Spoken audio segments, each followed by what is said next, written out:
Hello दोस्तों, नमस्कार। कैसे हैं आप सब? आई होप अच्छे होंगे, मस्त होंगे और आप सबको मेरी कहानी पसंद आ रही होगी। अगर पसंद आ रही होगी तो प्लीज़ लाइक, सब्सक्राइब, कमेंट और शेयर ज़रूर कीजिएगा।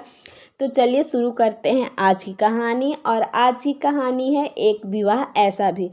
और मैं आप सबको एक और बात बताना चाहती हूँ कि मैं चाहती हूँ कि अपने चैनल पर हर तरह की कहानी आप लोग को सुनाऊं, लेकिन आप लोग किस तरह की कहानी सुनना पसंद करेंगे एक कमेंट में ज़रूर बताइएगा। तो चलिए शुरू करते हैं आज की कहानी, एक विवाह ऐसा भी। विवाह किसी के जीवन में बहुत महत्वपूर्ण होता है, चाहे लड़का हो या लड़की। सबको जीवन में अच्छे जीवन साथी की इच्छा होती है। रोहन भी एक बहुत ही सीधा साधा समझदार लड़का था। 3 भाइयों में सबसे बड़ा था और पढ़ाई करने के लिए घर से दूर रहता था। जीवन में धन दौलत की ज़्यादा इच्छा नहीं थी। रोहन के पास बस उसका एक ही मकसद था, दूसरों को खुश रखना और जीवन का आनंद लेना। अपनी 10वीं की परीक्षा के बाद ही वे घर से दूर वाराणसी चला गया। आगे की पढ़ाई वाराणसी में करने के बाद उसने बनारसी के एक बड़े विश्वविद्यालय में दाखिला लिया। ये सब इसलिए संभव था क्योंकि वह बहुत ही मेहनती और पैसे का महत्व जानता था। शुरुआती समय में उसे छात्रावास नहीं मिला, लेकिन उसने कॉलेज के पास में ही एक कमरा ले लिया। लेकिन कमरे के किराए के लिए उसने कॉलेज के बाद बच्चों को पढ़ाने का काम किया। वैसे तो रोहन के पिताजी सेना में कार्यरत थे, लेकिन रोहन जितना कम हो सकता था उतना ही पैसा पिताजी से मांगता था। संघर्ष और कड़ी मेहनत से उसने अपनी स्नातक और स्नातक की पढ़ाई पूरी करके एक प्राइवेट स्कूल में शिक्षक के पद पर कार्य करने लगा। रोहन का छोटा भाई सेना में था और उसकी विवाह के लिए आए दिन रिश्ते आ रहे थे, लेकिन पिताजी का कहना था कि सबसे पहले बड़े भाई की शादी होगी, फिर छोटे भाई की। इस कारण से भाई उदास रहता था क्योंकि उसके सभी मित्रों की शादी लगभग हो चुकी थी। सेना में होने के कारण कब ट्रांसफ़र हो जाए पता नहीं था, इसलिए छोटा भाई शादी के लिए चिंतित था। रोहन अभी पढ़ना चाहता था क्योंकि रोहन के सपने कुछ और बनने का था, इसलिए विवाह के लिए अभी उसके मन में कोई विचार नहीं था। रोहन अपनी प्राइवेट शिक्षा की नौकरी के साथ साथ पढ़ाई भी करता था, इसलिए बहुत सी प्रतियोगी परीक्षाएं भी देता रहता था। मन जब निराश हो जाता था, जब इंटरव्यू या 1-2 नंबर से नियुक्ति रुक जाती थी। रोहन कभी भी अपनी परेशानी किसी को नहीं बताता था। एक दिन पिताजी ने फ़ोन किया, बेटा रोहन, अब विवाह कर लो, नौकरी तो तुम्हें मिल ही जाएगी, और समस्या ये है कि छोटे भाई के लिए रिश्ते आ रहे हैं। ये बात सुनकर रोहन का दिमाग खराब हुआ और गुस्से में अपने पिताजी से कहने लगा कि जिसको विवाह की जल्दी है वे कर ले। पर पिताजी बोले, समाज क्या बोलेगा कि बड़ा लड़का अभी बैठा है और छोटे की शादी हो गई। रोहन ने कहा, समाज को जो बोलना है बोलने दो, मुझे कोई फर्क नहीं पड़ता। इतना बोलकर रोहन ने फ़ोन काट दिया। दरअसल रोहन अपनी परीक्षाओं में असफल और सरकारी नौकरी न मिलने का कारण दुखी चल रहा था। कुछ दिन बाद रोहन ने पिताजी को फ़ोन करके माफ़ी मांगी और कहा, पिताजी, उस दिन आपसे गुस्से से बात करने के लिए माफ़ी चाहता हूँ। मैं जानता हूँ आप क्या चाहते हैं, लेकिन मैं अभी विवाह के लिए तैयार नहीं हूँ। पिताजी ने रोहन को समझाते हुए कहा कि बेटा, विवाह तो आज नहीं कल करना ही है और सब सही हो जाता है। पिताजी रोहन से उम्मीद के साथ पूछते हुए बोले कि अगले हफ्ते यहाँ तुम्हारे चाचा चाची आएंगे और हो सकता है तुम्हारे लिए लड़की भी देखें, इसलिए मना मत करना। मैं सोचने लगा कि ज़िंदगी भर तो माँ बाप ने ही सब कुछ किया है मेरे लिए, और अब उन्हें इच्छा जाहिर की है तो पीछे क्यों हटे।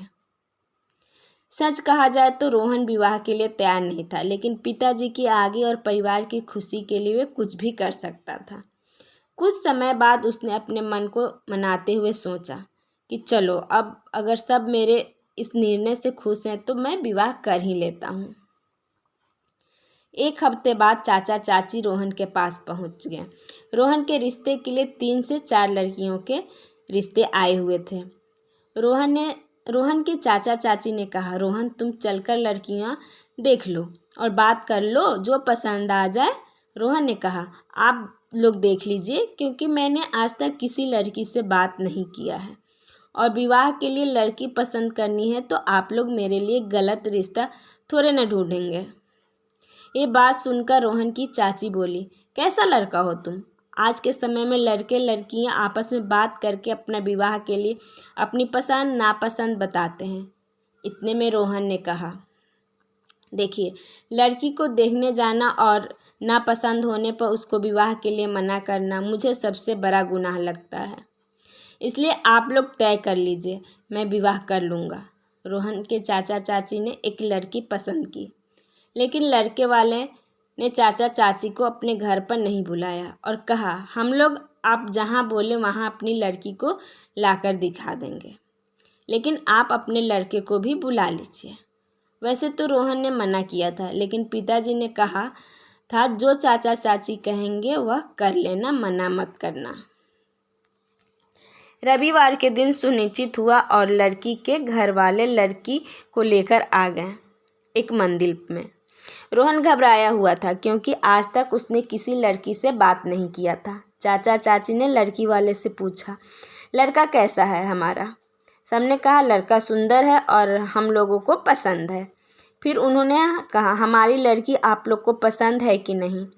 तो रोहन के चाची ने गुस्से में कहा, विवाह के लिए हम लोग की सहमति से पहले लड़के लड़की की सहमति ज़रूरी है। लेकिन सब इतना जल्दी हो रहा था कि रोहन को अजीब सा लग रहा था। लड़की वालों ने कहा, लड़का लड़की आपस में बात कर लें और बता दें। रोहन ने कहा, जो चाचा चाची कहेंगे मैं वह कर लूँगा। इतना बोलकर रोहन पानी पीने के बहाने वहाँ से चला गया। विवाह के लिए सबकी सहमति बन गई, लेकिन रोहन ने लड़की को देखा तक नहीं था। चाचा चाची ने रोहन के माता पिता को कहा कि रोहन के लिए लड़की पसंद हो गई है। रोहन की विवाह की बात पक्की होते ही उसके छोटे भाई सोहन का विवाह भी पक्का हो गया। विवाह के लिए रोहन के पिताजी और चाचा जी ने तैयारियां शुरू कर दी, क्योंकि 3 माह बाद ही शादी की मुहूर्त था। रोहन अभी भी अपने घर से दूर नौकरी पर था। पिताजी ने कहा, बेटा, विवाह के लिए तुम्हें जल्द ही घर आना होगा, क्योंकि अब समय ज़्यादा दिन का नहीं है। रोहन ने कहा, पिताजी, आप सब चीज़ तय कर दीजिए, मैं विवाह के कार्यक्रम से 2 दिन पहले पहुंच जाऊंगा। पिताजी ने कहा, ठीक है, जैसा तुम चाहो। विवाह की तैयारियां ज़ोर शोर से चल रही थी। इसी बीच चाचा जी ने कहा, लड़की का घर और बारात कैसे ले जानी है ये तो हमने देखी ही नहीं।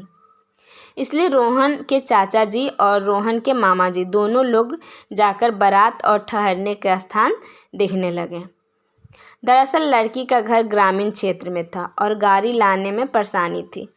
इसलिए चाचा जी ने बात किया कि आप लोग किसी लॉन से शादी क्यों नहीं कर लेते। लड़की के पिताजी बोले, गांव के लोग क्या कहेंगे कि एक ही तो लड़की थी और उसकी शादी भी घर से नहीं लॉन से। इसलिए चाचा जी और मामा जी ने वहीं रुकने और बारात लाने की रास्ता सुनिश्चित किया। रोहन के पास एक दिन अनजान नंबर से फ़ोन आया तो सोचने लगा कि किसका फ़ोन है। रोहन ने फ़ोन उठाया तो आवाज़ आई, जीजा जी नमस्ते, मैं दीपक बोल रहा हूँ, गीता का भाई।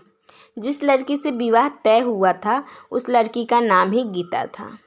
रोहन ने दीपक से हालचाल लिया और कहा, घर में सब कैसे हैं? दीपक ने रोहन से कहा, जीजा जी, क्या आपको मेरी दीदी से बात नहीं करनी? क्योंकि आज के समय में शादी तय होने के बाद लोग एक दूसरे से बात करते हैं और एक दूसरे को जानते हैं। रोहन ने कहा, देखो, शादी होने के बाद तो बात करना ही है। फिर रोहन के मन में एक विचार आया।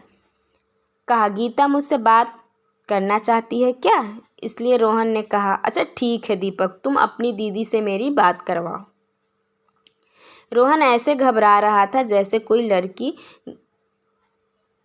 गीता ने जैसे ही कहा, हेलो नमस्ते, रोहन लड़खड़ाते हुए बोला, नमस्ते, कैसी हैं?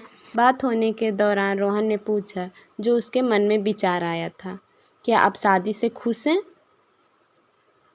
अगर कोई बात है तो आप मुझे बता सकती हैं। गीता ने शर्माते हुए फ़ोन काट दिया। रोहन ने फिर फ़ोन नहीं लगाया। वह समझ गया था कि कोई बात नहीं है। विवाह की तैयारी शुरू होने वाली थी। रोहन भी अपने घर पहुंच गया। लगभग सभी रिश्तेदार एकत्रित हो गए थे और शादी की रस्में चल रही थी। सब बहुत खुश थे और हो भी क्यों न, घर पर दोनों लड़कों की शादी जो थी। रोहन और सोहन का विवाह एक दिन के अंतराल में थी। बारात बस द्वारा रोहन के घर से निकली जो दूसरे दिन गीता के घर पहुंचनी थी, लेकिन रोहन के मन में न जाने कैसा विचार आ रहा था। दूसरे दिन बारात पहुंची। सभी लोग इतने लंबे सफ़र के बाद थक चुके थे। जब बारात गीता के घर के नज़दीक पहुंचने वाली थी तो चाचा जी ने गीता के पिताजी को फ़ोन किया तो उन्होंने फ़ोन नहीं उठाया। फिर चाचा जी ने उस व्यक्ति को फ़ोन किया जिसने ये विवाह तय करवाया था। चाचा जी ने बताए हुए स्थान पर बस खड़ी करवाई तो देखा कहीं भी रहने की कोई व्यवस्था नहीं की गई है। पिताजी क्रोधित होकर पूछने लगे, एक सब क्या है? कोई स्वागत करने के लिए नहीं खड़ा है, ना कोई रुकने की व्यवस्था। चाचा जी ने पिताजी को शांत करवाते हुए बोला, भैया रुकिए, कोई समस्या होगी, मैं अभी पता करता हूँ। पता चला कि बारात रुकने की स्थान बदल गया है। चाचा जी बस के साथ दूसरे स्थान पर पहुँचे तो गीता के पिताजी वहाँ खड़े थे और बोले, भैया फ़ोन कहीं भूल गया हूँ। चाचा जी ने कहा, कोई बात नहीं, लेकिन अभी भी जहाँ रुकने की व्यवस्था थी उस स्थान पर न लाइट थी और न ही पानी की व्यवस्था। चाचा जी ने गीता के पिताजी से कहा कि ये सब क्या है, आप लोग समझ नहीं रहे हैं कि बारात कितने दूर से आई है। छोड़िए, हम सब अपनी व्यवस्था खुद देख लेंगे। चाचा जी के पास ही एक धर्मशाला में बारात रुकवाई। ये सब देखकर पिताजी के साथ रोहन को भी गुस्सा आ रहा था, क्योंकि बारात में लोग तरह तरह के बातें कर रहे थे और हंस रहे थे। शाम को बारात तैयार होकर विवाह स्थल पर पहुंचने के लिए निकली तो अब बहुत ख़राब रास्ता था। फिर भी बारात विवाह स्थल पर पहुंची तो बहुत ही वीरान गांव था। रोहन बस गुस्सा को काबू करके विवाह करने जा रहा था। रोहन सोच रहा था कि कहीं कोई बात तो नहीं है, लेकिन रोहन के पास किसी का नंबर नहीं था तो वे अपने दिमाग को शांत करके बैठ गया। बारात घर पहुंची तो घर वालों का अजीब सा स्वागत था। समझ नहीं आ रहा था कि विवाह होने वाला है या कुछ और। रोहन अब परेशान हो रहा था और मन में बुरे विचार आ रहे थे। विवाह के मंडप पर पहुंचने पर भी कोई खास प्रबंध नहीं था। रोहन ने चाचा जी से कहा, ये सब क्या हो रहा है चाचा जी? चाचा जी ने कहा, बेटा लगता है गरीब परिवार है इसलिए ढंग से कुछ नहीं कर पा रहे हैं। लेकिन कुछ देर बाद हल्ला होने लगा तो पता चला कि बारात आते समय बारात के कुछ लोगों से गांव के कुछ शरारती तत्वों ने धक्का मुक्की की है।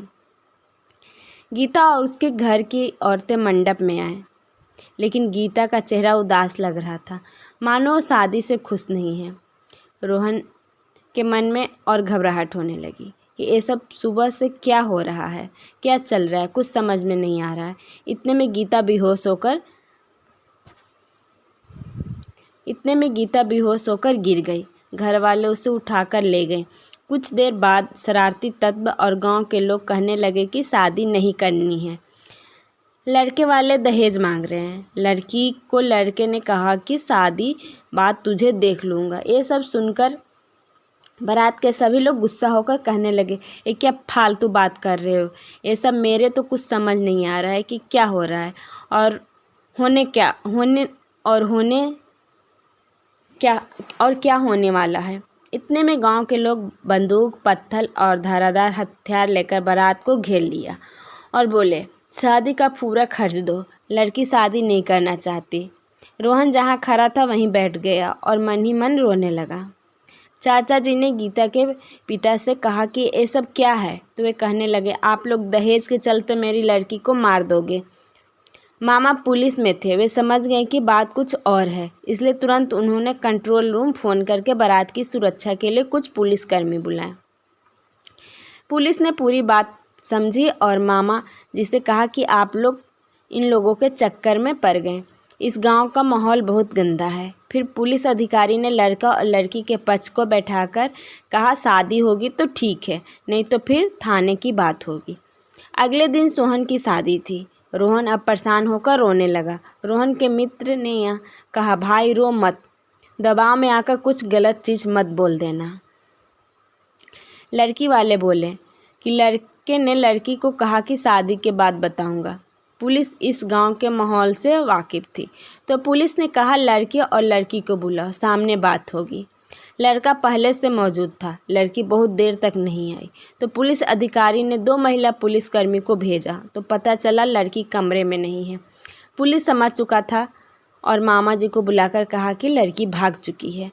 आप लोग संपन्न परिवार से हैं, इसलिए आप लोग यहाँ से चले जाइए। गांव से बाहर निकले तो मामा जी ने सब बात पिताजी, चाचा जी और रोहन को बताई। रोहन उदास होकर गाड़ी में जाकर बैठ गया और सोचने लगा किसकी गलती है इसमें। अगले दिन सोहन की शादी थी, इसलिए बारात बिना शादी के गांव से दूर निकल गई। चाचा जी सोचने लगे कि मैंने अपने लड़के के साथ क्या कर दिया, इसकी ज़िंदगी खराब कर दी। इतने में मामा जी ने कहा सोहन की शादी शाम को है, यदि आप लोग तैयार हों तो मैं रोहन का विवाह दोपहर तक करवा दूं। सब अचंभित थे कि ये सब कैसे होगा। रोहन को कुछ समझ में नहीं आ रहा था, मानो उसको सदमा लग गया था। शादी करनी इसलिए ज़रूरी थी क्योंकि जब बारात घर पर पहुंचेगी तो सब लोग तरह तरह की बातें करने लगेंगे। रोहन के मामा जी ने दोपहर तक शादी के लिए एक परिवार को तैयार कर लिया और लड़की को देखने के लिए मामा जी ने मुझे और चाचा जी को लेकर बाकी की बारात को छोटे भाई सोहन के विवाह के लिए भेज दिया। दोनों तरफ दुख का माहौल था। बारात का माहौल गम में भर गया था। रोहन अब बिल्कुल टूट सा गया था, लेकिन वे अपने परिवार को कभी भी दुखी नहीं देख सकता था। दूसरी लड़की के घर पहुँचे तो सबने स्वागत किया और सबको बैठने का निवेदन किया। मामा जी ने पूरी बात बताई तो लड़की वाले ने कहा कोई बात नहीं, आप हमारी लड़की को देख लीजिए। रोहन बहुत दुखी था क्योंकि उसके दिमाग में सिर्फ वही बातें चल रही थी। मामा जी और चाचा जी ने कहा दोनों आपस में बात कर ले, जो भी हो समझ लो। रोहन ने अपनी दुखी मन को समझाते हुए पूछा कि क्या आप शादी करना चाहेंगे या नहीं, क्योंकि मैं नहीं चाहता कि आप परिवार के दबाव में ऐसी शादी करें। लड़की ने कोई जवाब नहीं दिया। लड़की का क्या नाम था, रोहन ने कुछ भी न पूछा। सब तय हो गया और शाम होने को थी। वह रोहन के पिताजी सोहन के बारात के तैयारी में दुखी मन से कर रहे थे। यहाँ रोहन के विवाह 1 घंटे में समाप्त हो गया और लड़की की विदाई के लिए कहा गया। सुबह यहीं से हम लोग गाड़ी से ले जाएंगे। अभी रोहन के भाई सोहन के विवाह में जा रहे हैं। सोहन की बारात निकल चुकी थी, लेकिन बारात में कोई उमंग नहीं थी क्योंकि रोहन का विवाह हुआ कि नहीं, यही विचार सबके मन में चल रहा था। रोहन के चाचा और मामा जैसे ही रोहन को लेकर पहुंचे तो सबकी नज़र गाड़ी पर थी। रोहन का मन अब भी उदास था, लेकिन रोहन ने सोचा कि मेरे चलते भाई की शादी पहले ही उदास है, चलो बारात में रंग जमाते हैं। नाचते हुए रोहन बारात में शामिल हुआ। सब खुश होकर रोहन के साथ नाचने लगे। पिताजी ने रोहन को गले लगा लिया और सोहन बड़े भाई को देखकर रोने लगा। रोहन जाकर सोहन से गले मिला और सोहन को पकड़कर नाचने लगा। ये तो रोहन का ही मन जानता था कि वो कितना खुश है। सोहन का विवाह संपन्न हुआ और सुबह विदाई हो गई। फिर रोहन की दुल्हन की विदाई भी हुई और चारों दूल्हे दुल्हन ट्रेन से अपने घर पहुँचे। बारात पहले ही पहुँच चुकी थी, लेकिन जब रोहन अपनी दुल्हन अर्चना के साथ उतरा तो लोग देखने लगे कि रोहन का चेहरा उदास क्यों है। सारी रस्में खत्म हुई। रोहन चुपचाप जाकर कमरे में अकेले लेटकर खूब रोया। जीवन में उसने कभी भी नहीं सोचा था कि उसके साथ ऐसा होगा, लेकिन फिर उसके मन में एक बात आई कि मेरे से ज़्यादा दुख तो उस लड़की को हो रहा होगा जिसकी शादी 1 घंटे में ही ख़त्म हो गई। ना कोई रस्में, ना कोई श्रृंगार, बस मुझे देखकर शादी करके अपना पूरा जीवन मेरे नाम कर दिया। उस लड़की पर क्या गुजर रहा होगा, यह सोचकर उसने अपने मन को संभाला और जाकर अर्चना से बात की और कहा मुझे माफ़ कर दो, मैं तुम्हारे सारे सपने तोड़ दिए। अर्चना ने कहा ऐसा मत कहिए, जो हुआ सही हुआ, अब आप ही मेरे सब कुछ हैं। रोहन ने उम्मीद भरी निगाहों से देखते हुए कहा कि वादा करो कभी मुझे छोड़ोगी नहीं। और इस तरह रोहन का जीवन आगे हंसी खुशी चलने लगा। लेकिन रोहन के मन में एक प्रश्न आज भी घूमता है कि गलती किसकी थी, घर वालों की, गीता की, या शादी करवाने वाले व्यक्ति की, या रोहन की। विवाह तो संपन्न हुआ, लेकिन क्या कभी कोई अपने विवाह के बारे में ऐसा सोच सकता है। लेकिन कहावत है ना, अंत भला तो सब भला। इस प्रकार रोहन का जीवन सुखी हो गया और अर्चना रोहन के साथ खुश है। तो एक कहानी भी एक विचित्र प्रकार की विवाह की है, एक विवाह ऐसा भी। उम्मीद है कि ईश्वर कभी किसी के जीवन में ऐसा ना करें, क्योंकि अर्चना जैसे जीवन साथी मिलना मुश्किल होता है। तो कैसी लगी आप सबको कहानी? अगर पसंद आया तो प्लीज़ लाइक, सब्सक्राइब, कमेंट और शेयर ज़रूर कीजिएगा। Thank you.